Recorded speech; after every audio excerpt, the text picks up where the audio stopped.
ప్రతి నెల గోశాలలో 10 నుంచి 15, 16 సుమారుగా ఇన్ని ఆవులు ప్రతి నెల 15 ఆవులు చనిపోతే కాదు, ఒక నంబర్ ఒక ఇంటర్వెల్ ఇన్ని ఆవులు చనిపోతే ఈ లెక్క ప్రకారం లాస్ట్ 3 months నుంచి 43 ఆవులు చనిపోయినాయి అని చెప్పారు. ఇప్పుడు బిఆర్ నాయుడు గారు కూడా చెప్పిందలే, ఒక నెలకి 10 నుంచి 15 ఆవులు దాకా చనిపోతాయి సహజంగానే. ఎందుకంటే గోశాలకి ఎవరైనా సరే డొనేట్ చేస్తే వచ్చే ఆవులు చాలా వరకు ఏంటంటే ఒక వయసు వచ్చిన ఆవులు కానీ కొంచెం జబ్బులున్న ఆవులు కానీ డొనేట్ చేస్తారు. డొనేట్ చేసిన క్రమంలో కొన్నిసార్లు న్యాచురల్ డెత్ జరుగుతాయి. అంటే లేని పింక్ డైమండ్ మీద రాజకీయం చేస్తాం, బతుకున్న ఆవుల మీద మేము రాజకీయం చేస్తాం.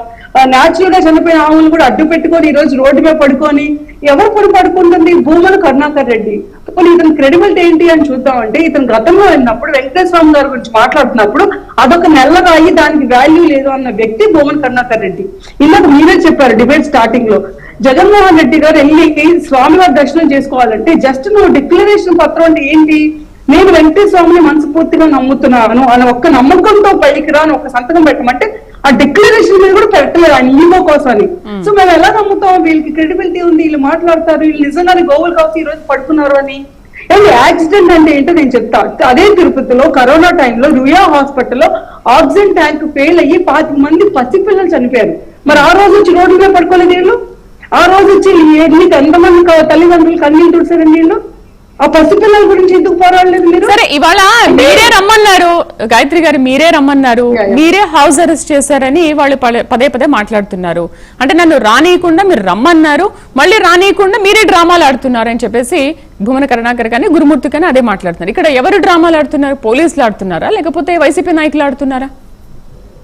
భూమన కరుణాకర్ రెడ్డి గారు ఈ ప్రెస్ మీట్ పెట్టిన నెక్స్ట్ రోజే టీటీడీ బోర్డు మొత్తం, దాంట్లో ఒక ఎమ్మెల్యే గారు ఉన్నారు ఎంఎస్ రాజు గారు అని, ఆయన ఇమీడియట్ గా నెక్స్ట్ రోజే ప్రెస్ మీట్ పెట్టి దమ్ముంటే నీకు 48 hours ఇస్తాను, నువ్వు చెప్పింది నిజమని ప్రూవ్ చేస్తే మేము అందరం రిజైన్ చేస్తాను, ఆ రోజు కూడా ఛాలెంజ్ చేశారు. అప్పటి నుంచి వీళ్ళు బయటకు రాకుండా నానుస్తానప్పుడు నువ్వు ఒక ఎలిగేషన్ వేసినప్పుడు నీ దగ్గర ప్రూఫ్ ఏంటో కూడా చెప్పాలి.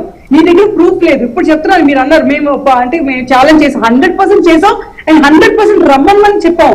ఓన్లీ సెక్యూరిటీ గార్డ్ ఎందుకు పెట్టావు అంటే మళ్ళీ టీడీపీ వైసీపీ తగాదాలు ఈ కార్యకర్తలు ఆ కార్యకర్తలు కొట్టుకోకుండా ఉండటానికి ప్రతి చోట పోలీసులు సెక్యూరిటీ ఎవరైనా పెడతారు. నేను 1000 మంది తీసుకొని 2000 మందికి వేసుకొని గోశాలకు వస్తాను, అక్కడ ఉన్న జంతువుల్ని అంటే బయట ప్రాంతాలకు గురి చేస్తాం, ఎవరైనా వెళ్తారండి గోశాల మీదకి? జంతువుల మీదకి అంతమంది వెళ్తారా? అక్కడికి వెళ్ళి గోల్ చేస్తారా ఏంటి? ఏం చెప్పావు? మీ ఇద్దరు రండి అన్నావు. సరే మీ ఇద్దరు కాదు, మీతో పాటు ఇంకో 4 తెచ్చుకోండి అన్నావు. అది 5 వస్తారా 6 వస్తారా? నీకు అది సరిపోదా? ఒక 5 వెళ్ళి పైకి వెళ్ళి చూస్తాం అన్నారు అంతే. పక్కన పోలీసులు ఉంటారు, ఎందుకంటే గొడవలు అవ్వకుండా ఉండటానికి. అక్కడ మీరేమి మీ ఇష్టం ఉన్నట్టు మళ్ళీ అక్కడికి వచ్చి మాట్లాడి మత విద్వేషాలు రెచ్చగొట్టకుండా ఉండటానికి పోలీసులు పక్కన ఉంటారు. మీకు భయం ఏంటి? తప్పు చేసినా భయపడాలి.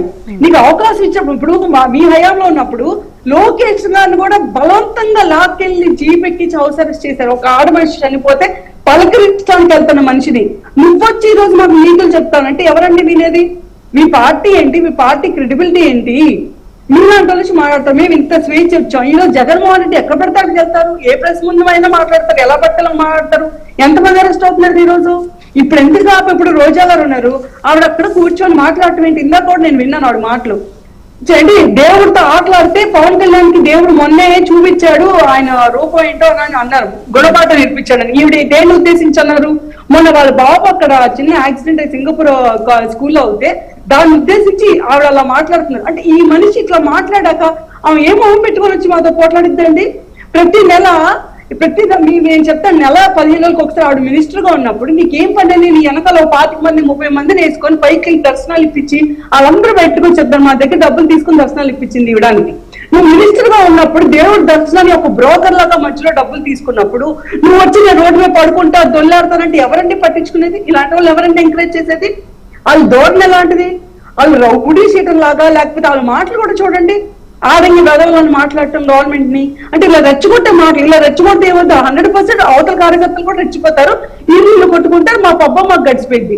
అసలు కారణం ఏంటి అంటే భూమన కరుణాకర్ రెడ్డి మీద ఇప్పుడు కమిటీ ఉంది, నడుస్తుంది.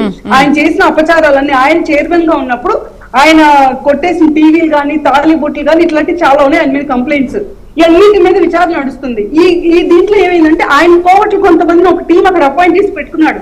మేము ఏంటంటే గవర్నమెంట్ రాగానే ఎన్ని టైం పట్టింది కదా సరి చేసుకోవడానికి. ఇప్పుడు మేము రియలైజ్ ఆ టీం ని రీసెంట్ గా వాళ్ళని మేము పంపించేసాం కాబట్టి, రిజైన్ చేయించాం కాబట్టి, వాళ్ళని తీసేసాం కాబట్టి ఇప్పుడు ఆ ఇష్యూ డైవర్ట్ చేయడానికి ఎక్కడ ఆయన చేసిన తప్పులన్నీ చేయడం ఉన్నప్పుడు ఆయన చేసిన తప్పులన్నీ బయటకు వస్తాయని కేవలం ఆ ఇష్యూని డైవర్ట్ చేయడం, సడన్ గా వీళ్ళకి గోవుల మీద ప్రేమ వచ్చేసింది. ఎవరైనా అంటే వైసీపీ లీడర్లకి గోవుల మీద ప్రేమ వచ్చి రోడ్డు మీద పడుకున్నారు అని చెప్పమనండి, ఏ పబ్లిక్ అయినా నవ్వుతారో? వీళ్ళే ఇప్పుడు ఇక్కడ వచ్చి మాట్లాడుతున్న బయటికి వెళ్ళి ఒకసారి పబ్లిక్ తో మాట్లాడి చూడమనండి. కనీసం జగన్మోహన్ రెడ్డి గారు సతీ సమేతంగా ఒక్క రోజు కూడా తిరుమలలో అడుగు పెట్టి ఏ రోజు స్వామివారికి సేవలు అర్పించలేదు, అందరికీ తెలిసిందేది. అలాంటిది ఈ రోజు చంద్రబాబు నాయుడు గారు ఎవరైతే వెంకన్న భక్తుడు స్వామి కోసం ఎంతైనా సరే నేను ఇస్తాను అనుకునే ఆ మనిషికి అంత క్రెడిబిలిటీ ఉన్న మనిషి కావాలని గోవులను చంపుతారు అని ఇలా మాట్లాడితే ఎవరండి నమ్మేది? Who is going to buy this stupid argument? వింటున్నాం కదా అని ఆయన ఓటుకు వచ్చినట్టు బుల్షిట్ మాట్లాడతాం. 2014 to 2019 కూడా మేము ఇలాగే వేసాం, బొడ్డ చల్లాము అంటే ఇప్పుడు మళ్ళీ బొడ్డ చల్లించుకోవడం మేము రెడీగా లేవు. మేము కూడా ఇప్పుడు డిమాండ్ చేస్తాం, నువ్వు రా, ఈ రోజు కూడా ఇప్పుడు కూడా రమ్మంటాం, 5 రండి, మీకేం నొప్పింటి, మేము కూడా పోయి మీరు పోయి మీ డిమాండ్ చేయండి, మేము కూడా 5 ఉండాలి, ఓకే మేము 5 అంటాం. నువ్వు రా, పోలీసులు ఉంటారు పక్కన వచ్చి నీకు కావాల్సిన వీడియోస్ తీసుకో, ఎక్కడ తప్పు జరిగిందో నువ్వు మాకు చెప్పు, మేము కూడా దగ్గర అంటుంది. నేను 1000 మంది వేసుకొస్తా, 2000 మంది తీసుకొస్తా, నేను ఆంధ్ర రెచ్చగొట్టా, ఇల్లు రెచ్చగొట్టా, గొడవలు చేస్తాం, రోడ్డు మీద పట్టి దొల్లాడతాం అంటే ఎవరు కొట్టారండి? నీ క్రెడిబిలిటీ ఏంటి అసలు? సరే గాయత్రి గారు, ఓకే ఇప్పుడు 2000 మంది వాళ్ళు వస్తామని అంటున్నారు, మీరేమో 5 మేము వెళ్తున్నాము అని అంటున్నారు.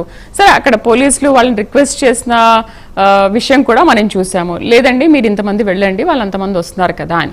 ఓకే సరే, ఇప్పుడు 5 కాకపోతే ఒక 10 మంది వైసీపీ వాళ్ళు వస్తారు, నష్టం ఏంటి? పోనీ మీరైనా మాట్లాడాల్సింది కదా, 5 కాదు ఒక 10 మంది రండి, వచ్చి మీరే నిజంగా చూడండి అక్కడ నిజంగా ఏం జరిగిందనే విషయాన్ని మీరైనా కంట్రోల్ చేయొచ్చు కదా, పోనీ మీరైనా వాళ్ళని తీసుకొని వెళ్ళాల్సింది కదా, అట్లీస్ట్ నిరూపించుకునే వాళ్ళు అయిపోయారు కదా.